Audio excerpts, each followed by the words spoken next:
Good evening.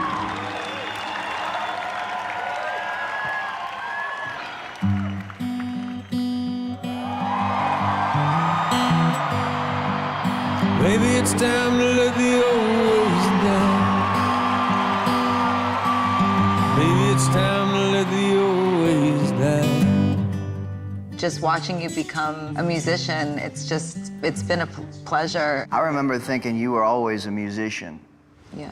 And I was like, oh, well, all I gotta do is tell you to practice. Woman, if I tell you that I love you, be okay, 'cause I ain't lying. Yeah. No, I ain't lying. I work with Tim Monick, who's an incredible vocal coach. We spent, months and months working on that voice. I think it lowered it like almost an octave. It's good.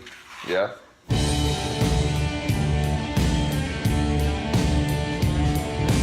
I had the sound in my head of what I wanted Jackson's guitar to sound like, and it was heavily influenced by Neil Young. His guitar strumming never floated around the neck, it attacked the neck.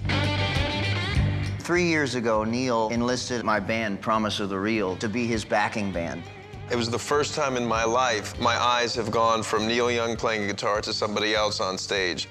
We were talking about, so who are you going to cast as Jack's band? And I was like, who am I going to cast? No, real musicians, and it's going to be Promise of the Real. That's what's going to be. There is no Jackson Maine without Lucas Nelson.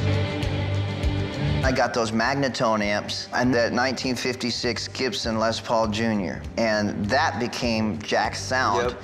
I would have like a full day of prep, and then at like 2 in the morning, meet these guys at the studio and work till 4. And we look like brothers at the... we started to look like each other. Yeah, we started to look like each other.